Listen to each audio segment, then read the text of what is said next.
Hello everybody, we're going to be continuing the LANTITE Literacy practice test. Now we're going to be going from questions 21 to 40, so we'll get right into it. At a basic level, you might incorporate the cultural concept of an Aboriginal sense of direction into both teaching and classroom management, which of the closest is in meaning to the word incorporate as it is used in the sentence above. So let's just replace them in. At a basic level, you might assist the cultural concept of an Aboriginal sense of direction. You might initiate the cultural concept. You might integrate the cultural concept. You might consolidate.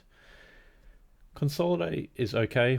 Integrate is probably better, as it alludes to involving and including. So that would be the best one, to integrate. And it's just like for, cultural integration. People of different cultures integrating into another group or culture.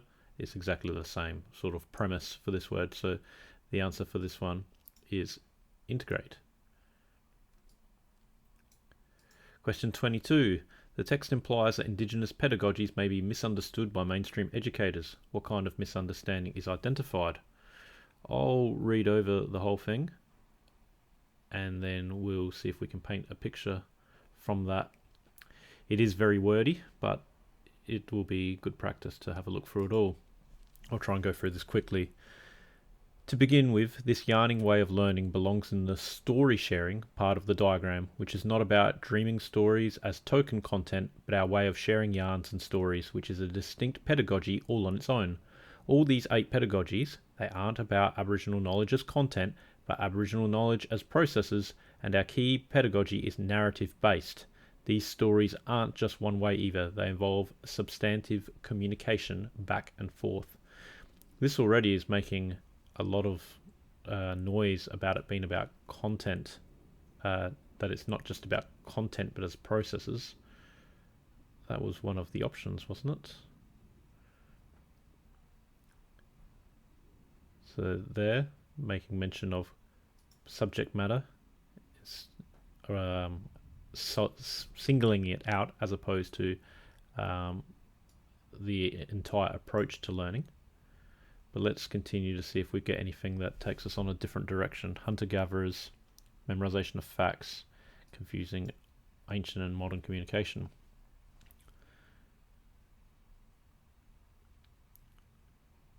So, by the way, I'm reading from here because I've already read the first 2 sections in the previous video. I'll leave that in a link in the description of the video. These epistemologies, which the definition for that is theories of knowledge. So these theories of knowledge allow for self-reflection as a person, not just as an educator. It's not something that happens all at once. There are necessary steps and we must be patient with this process. Following protocol and local law means you respect country and the people who live before us, as well as those who sit alongside us. People who follow this yarn might notice that we have spent nearly half our allotted time space just in establishing the yarn and situating the learning in terms of people and place. This is our way, but it's hard to do in mainstream education because of most of what we study is presented in a way that is disconnected from country and people. There is no context of land and community for all those memorizable facts floating around in space. This is obviously saying that the one about memorizable facts is not the answer here. So I think that a good way to slow down and connect the listeners or readers to this knowledge now would be to talk up land links and community links as pedagogies and show how to implement them as daily Aboriginal perspectives in learning. First up, in our way, the first questions we ask are, who are you and where are you from? This is because you can't learn or know anything without linking it relationally to people and place. That's community links and land links. So who are these people listening on this yarn and where are they from? They might ask themselves those questions. You don't have to understand it all right away. Just be looking, comparing, thinking. Everyone can bring their own cultural perspectives alongside this 8 ways diagram in a process which builds on identity in relation to place and people. A genuine Aboriginal perspective can bring community and place-based learning orientations to the study of mainstream content no matter what the theme is. So never mind bolting on a lesson on hunting and gathering if you are doing a unit on food preparation. Rather, embed a local place-based approach to learning throughout the whole unit of work.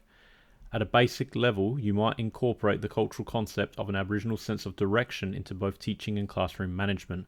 Once your students understand directionality as a key part of Aboriginal place-based cultures, you have an Aboriginal perspective in place every time you ask them to look west towards a whiteboard or to line up at the south door. If you are teaching about crop rotation in Britain, it really does help just to be able to point out the direction of that island to the students so they know they're learning about something real from a real place. I feel it's fairly clear that it is not talking about hunter-gatherer. There is an element of ignoring that, but it is definitely talking about the whole Aboriginal approach to learning, which is quite foundational through that 8 ways diagram that was shown. So it's not just about strictly Aboriginal content, it's sort of about how it all links together through these elements. So the answer for that one is definitely C, teaching Aboriginal subject matter rather than an Aboriginal approach to learning. Next question. Following questions relate to a proposed school expo. School expos are also a great opportunity to showcase your students' greatest achievements. Will the following phrases be preceded, so as in they'll have it before them, preceded by IE or EG when added to the end of the sentence above? Click on IE or EG for each phrase. So, school expos are also a great opportunity to showcase your students' greatest achievements. And then these phrases follow. Now, the easy way to look at this is to know what these actually stand for. IE is short for that is. EG is short for example. So let's use that is prior to these phrases to see if it works. Showcase your students' greatest achievements, that is those in which they have challenged themselves to present their best efforts. That makes sense. To showcase your students' greatest achievements, that is photos of the high ropes course at camp, or, for example, photos of the high ropes course at camp. For example works better. Photos are an example. It is literally giving examples. So that one, for example, is a much better fit. To showcase your students' greatest achievements, that is stories written and illustrated by the students themselves. For example, stories written and illustrated by the students themselves. Again, for example sounds a lot better. A very key thing here is both these terms are plural. That is, when it's going straight into a plural word, doesn't really make sense. But for example does. So that's how we get the answers that we've got here. So remember, IE stands for that is, EG stands for example. Question 24. Again, just checking to see if there are any errors here. It is crucial that as a staff we demonstrate a united determination to participate in this expo. Perfect example of what I mentioned last video. We have a vowel sounding, an article that ends in a vowel, a, and then even though the next word starts with a vowel, it doesn't start with a vowel sound, united. So it's not an united, it's a united. So that's perfect, keep going. Although it would disappoint the community not to proceed at this juncture, it is a decision that must be confronted if we are not all totally committed to the project. Disappoint. I'm disappointed that they haven't spelled that properly. Disappoint only has one S. Like this. So that's our error there. 25. A word has been left out of the second sentence, and it relates to a school's draft duty of care policy. So, a teacher's duty of care is not restricted to school activities. The duty applies to situations both before and after school where a teacher can be deemed to have assumed the teacher-student relationship. So the duty also applies to situations both before and after. The duty rarely applies to situations before and after, mostly applies to situations both before and after, or conversely applies. Now, this sentence is actually, the prior sentence is actually worded poorly, and that's what makes this a trickier question than it should be. But I guess this is what this test is about. Not all English is, picture perfect. A teacher's duty of care is not restricted to school activities. This can mean one of two things. It can mean it's not restricted solely to school activities, or it could mean that it doesn't involve school activities at all. So again, those two options, that it entails school activities among other things, or that it doesn't involve school activities. So a good example would be if you've got a year 5 teacher, they are not restricted to teaching year 6s in their classroom because they don't have any year 6s in their classroom. But you wouldn't say that let's say if they had a different teacher, slightly different example. If a teacher is teaching a year 4-5 class, you wouldn't say they're restricted to teaching year 5 students because they're teaching year 4s and 5s. So it can work both ways. So that 4-5 classroom teacher is not restricted to teaching year 5, but they're also not restricted to teaching year 6. A better way to word it would be they're not solely restricted to teaching year 5 because they have 4s and 5. So in this instance, what it is actually trying to say is the teacher's duty of care does involve school activities, but it involves other things. So it's not restricted solely to school activities. Therefore, because this is saying that the teacher's duty of care does encompass and involve school activities, that's a positive. And therefore, when we're saying about what else the duty of care, what other situations the teacher's duty of care can apply, so before and after school, we have to put in also because we've got two positives. A teacher likes pizza and they also like pasta. So two positives, hence you can have also to combine the two sentences like that. It's continuing the positive affirmation that is mentioned in that first sentence. It is worded in a poor way, to be honest. But again, like I reiterate, this is partly what this test is about. Sometimes being able to interpret what is not well written. Okay, 26. Be alert and vigilant and intervene immediately if potentially dangerous behavior is observed in the playground. The policy writer wants to encourage swift action. Action, so you're doing something. To emphasize this, which word should be bolded? So colored in bold, highlighted. Alert, be alert and vigilant and intervene. Dangerous, if potentially dangerous behavior is observed in the playground. Potentially, be alert and vigilant and intervene immediately if potentially dangerous behavior is observed in the playground. Or the last one, be alert and vigilant and intervene immediately if potentially dangerous behavior is observed in the playground. So because it's wanting swift action, immediately is very swift, and it was after the word intervene, which is to act, to separate the issue, to stop the issue from happening. If two students in a physical altercation and you're supposed to intervene immediately, you're supposed to stop it immediately. Swift action. So immediately is the answer there. 27. The diagram and the related tables describe a school's intervention guidelines for problem behaviours. So we'll be going to and fro a little bit here.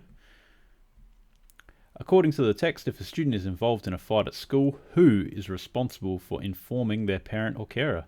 So let's see if we can see anything about informing parent or carer. Well, there's discussion with parent or carer. And I cannot see anything else anywhere else about parent or carer.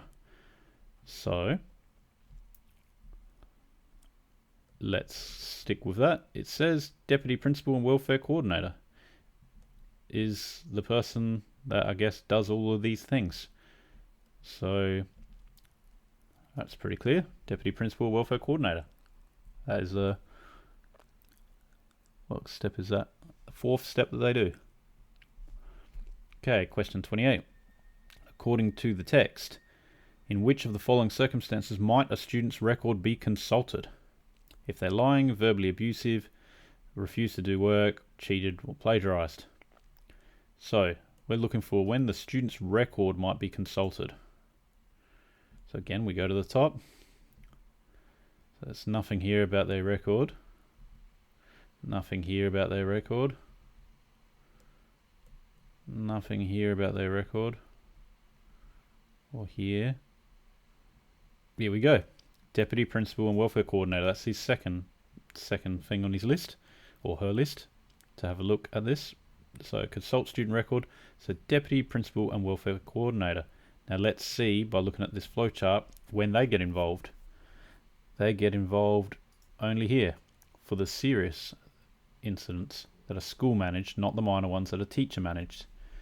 And here we've got the separation between what is a minor incident, which a teacher will deal with and or manage, and a serious incident, which the school managers, such as the deputy principal or welfare coordinator.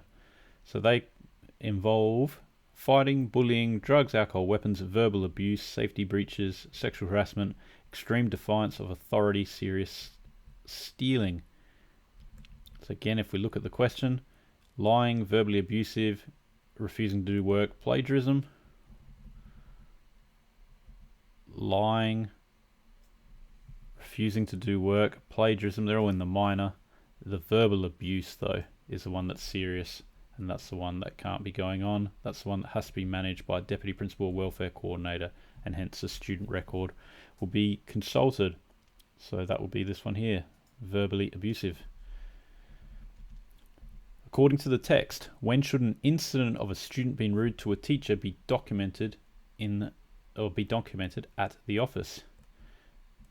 Now, being rude to a teacher can come under here, but on this flowchart, when it's talking about minor incidents, it says that the teacher manages it, they respond with interventions, but at the fourth time of asking, the fourth incident, they escalate it to serious, and therefore it goes in the serious category then, and therefore it will be able to be documented at the office, which is what happens up here. That's the first thing that happens when it's a serious incident. It's documented. So, according to the text, when should it happen? When it has happened 4 times. A minor thing would happen 4 times for it to be documented. A serious thing would only happen once. So you need to make sure you don't pick D. That would only happen if you haven't read through this key part. 4th incident, escalate to serious. Now, next question. What is the slogan, "Every day is a new beginning," trying to encourage? And we can see that here with a little smiley face, little smiley faces.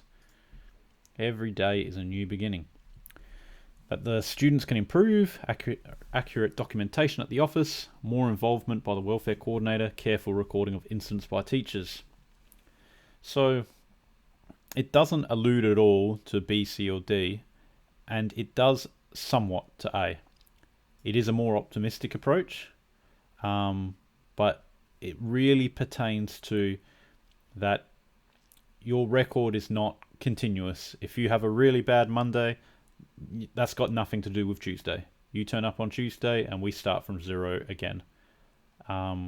So even though it's not exactly saying that students can improve, that's the message that it's trying to convey, that it's trying to infer that, you know, you can have a bad day or a bad week, but that doesn't impact necessarily how they're going to treat you on the following day or the following week.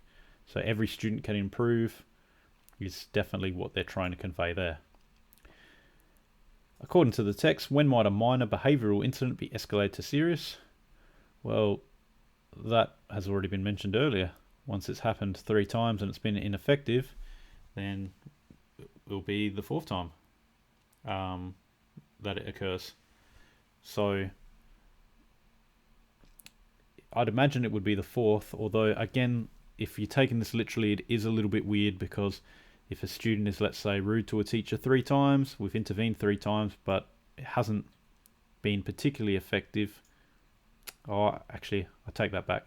I believe that what they're saying is, if a student has done something minor wrong 3 times, if it's been ineffective, then it's continued to happen a fourth time and more. And if it happens 4 times or more, just like in one of our previous questions, we make mention that that's when it gets promoted up to major or serious incident, and that's when it's dealt or managed by the school, and hence escalated to serious. So yes, once it's happened at least 3 times. More music. Now this is a very strange piece, mainly because it is about assuming an international student or an immigrant of some sort, of which I love immigrants, I'm one of them also. And yeah, it's worded in a very strange way, because it's extremely high level vocabulary, which is coming from somebody who seems to have come to Australia as, I'm guessing, a high school student or university age student, but they must have been here for a very long time to be able to write the way that they do, unless they had a thesaurus next to them. But either way, here is the text. Don't be bothered if there's some words that you don't know. There's quite a number of words that I have not seen before here either. That is the point of this text. In the following passage, the narrator reflects upon his early days in Australia. I discovered that soap operas were excellent learning aids, their plots universal and repetitive, the histrionic acting conspicuous. I could concentrate on the colloquial dialogues. I watched the cast of sons and daughters squabble and the young doctors flirt with the nubile nurses. I sat in front of the TV and repeated the dialogue line by line. I copied the rhythm, the idioms and the tone. I discovered that to learn to speak is to learn to listen. By the way, conspicuous is an uncommonly used word that means transparent, clear, or easy to understand. So, acting was easy to understand. I couldn't formulate sentences quickly enough to converse at normal speed, so I took to planning for a conversation like for a game of chess. The first hello was the opening gambit. I anticipated all the possible responses from my opponent and devised my replies accordingly. Preparing such a script gave me the semblance of a spontaneous speaker in common situations, like asking for directions or ordering fast food. But I was still utterly useless when talking to girls, who always came up with startling lines that reduced me to a stammering idiot. When I did finally think of a witty response, it was usually hours after they had left. No English teacher in Hong Kong had ever mentioned the prosodic characteristics of the language. It has its own distinctive pitch, melody, tempo, and tones. Even meaningful noises like a grunt for admiration or contempt are all different in English and Chinese. I have to make mention that prosodic actually makes... I've got it over here actually. Relating to rhythm and intonation. Even if you didn't know that, though, you can sort of pick that up by what's in that next sentence. That's what this is trying to teach us, to try to infer meaning from everything else. If you don't know one word in a sentence or paragraph, see if you can figure it out from everything else that you do know. Curiously, dozing in a busy shopping mall helped me to tune into this. In the Never Never Land between wakefulness and sleep, vowels and consonants receded while the musical quality of English became prominent. Its intonations tintabulated like glass bells. Its distinct rhythm became a drum beat I could clap to. My relationship with English became a lot friendlier once I started to learn not just grammar and vocabulary, but also to listen to its music. What a text. What aspect of soap operas allowed the narrator to improve his linguistic skills? He makes no real mention of their variety, their intensity, their popularity, but he does mention their predictability. That because they're always the same, he felt that them being universal and repetitive, so in any language they're like this, he could then focus a lot more on the dialogues. So that's the answer for that one. That's It is their predictability. The phrase opening gambit refers to, let's have a look. Opening gambit is up here. I couldn't formulate sentences quickly enough to converse at normal speed, so I took to planning for a conversation like for a game of chess. The first hello was the opening gambit. I anticipated all responses and devised replies accordingly. So I know chess. A gambit is a strategy you can take where you give up a piece for short-term pain, long-term gain. So gambit really just means strategy or a technique of sorts. So the best fit clearly is strategy. In paragraph 2, what does the narrator suggest was his greatest shortcoming in conversation? Now this is a bit of a strange one, but this is where he's talking about girls. I couldn't formulate sentences quickly enough to converse at normal speed, so I took to planning for a conversation like for a game of chess. The first hello was the opening gambit. I'll skip over part of this. Preparing such a script gave me a semblance of spontaneous speaker. Common situations, asking for directions, ordering fast food. I was still useless when talking to girls. They came up with startling lines that reduced me to a stammering idiot. When I did think of something, it was usually after they'd already gone. So this is a bit of a strange one. It's definitely not a lack of intellectual peers. It makes no mention at all ever to anything like this. The other three options are all somewhat possible. So I think shortage of interesting ideas is a quite good answer in that he doesn't come up with his ideas until they've left. He'll think of witty answers once the girls have gone. To a degree, the limited knowledge of social customs, again, you could infer that this is more of a stretch, but they are saying they always come up with, and by always I'm guessing they mean very often, come up with startling lines. If he was a little bit more aware of customs, I don't think he would be startled as often, startled being surprised. So that's not such a bad answer either. The answer they are looking for is the unpredictability of others. It is a bit of a stretch, that answer. I guess it's more actually to do with in the first paragraph where he said that because the plots in the soap operas are universal and repetitive, it made things easier to copy the rhythm of the language, hence describing them as excellent learning aids, whilst when he's in conversation he wants to plan for it. And I guess part of the reason he's planning is because of unpredictability. I'm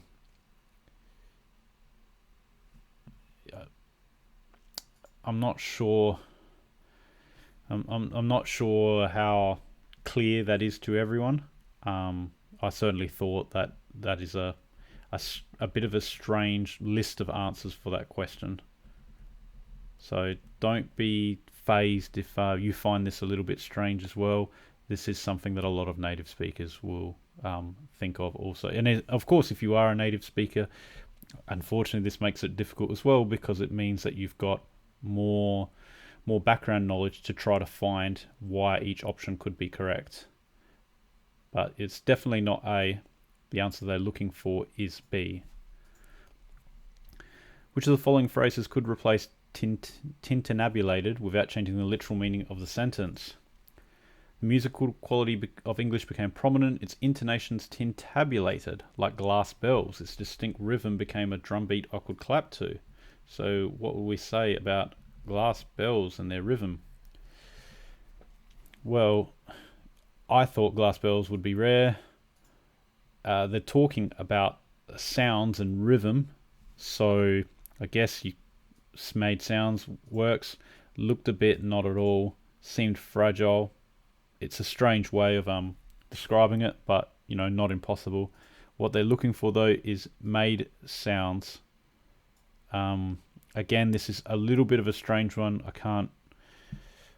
I don't really recall glass bells and their sounds being around. I guess for different people it would be a little bit more common, and for different people they might be a little bit more rare. But because the sentence was talking about sounds, it can be a bit of a safe bet to stick with sounds. Question 36.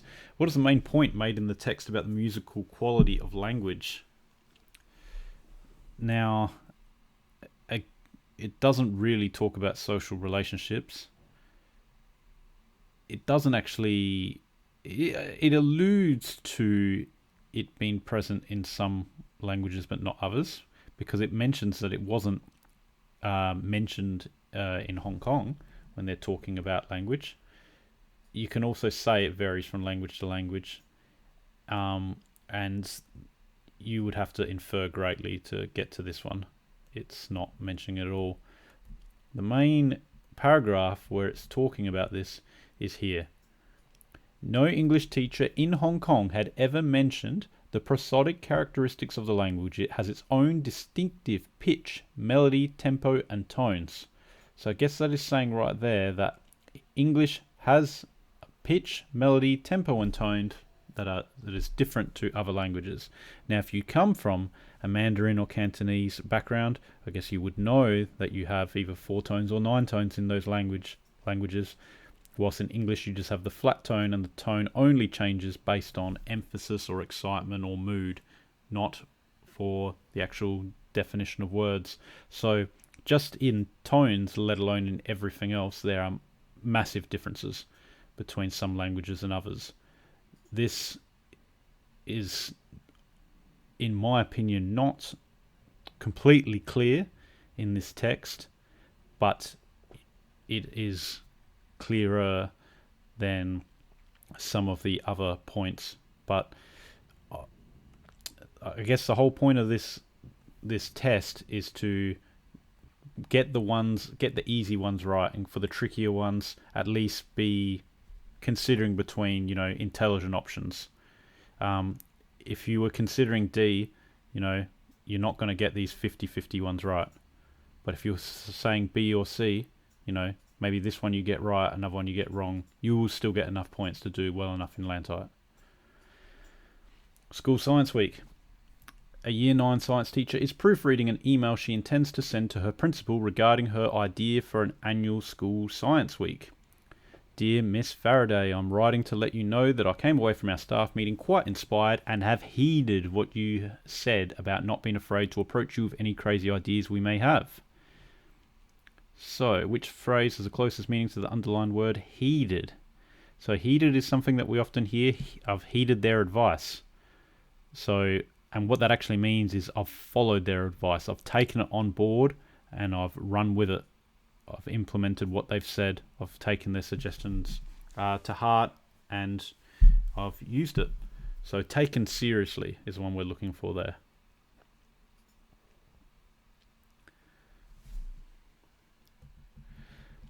A word has been left out of the following sentence. Over the weeks and months prior to the start of Science Week, students could explore the theme by committing inquiries and developing projects, conducting, perceiving, or reaching. Conducting is the word we're looking for there. You conduct experiments, conduct inquiries. This is the word that we're looking for. It's not the most common verb, but it is the most common verb that we'll ever use in English, but that is an example of when it is applicable. Now, if the sentence below contains a spelling error, fix it up. So let's have a look. During Science Week, I envisage that students, where appropriate and practicable, will exhibit their work throughout the school and even hold informal learning sessions or hands-on demonstrations. Everything is spelt beautifully. Hands-on wouldn't always have a hyphen, but it works well enough here. So that's fine. And last question for this video. A word has been left out of the following sentence. My colleagues who teach other subject areas may well be interested in making Science Week part of their students' education as well. And how do we write students? Well, the answer is C, because there is making reference to plural, which means students, and therefore the possessive, which is the education, which belongs to the students, the possessive noun will need to be preceded by the plural word having an apostrophe at the end. That's because it's plural.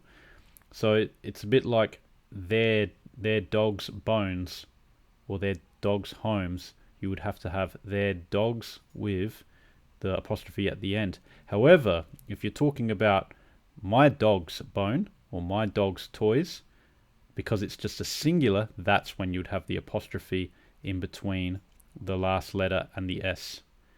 But in this instance, because we're dealing with a plural that already ends in S, the apostrophe just goes at the end. Do not get in the pattern of going S apostrophe S. It's not students' education.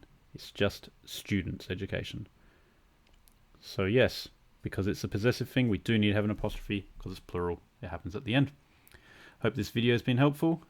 Please leave comments or questions or queries or whatnot in the comments below if you'd like any more information. Thank you.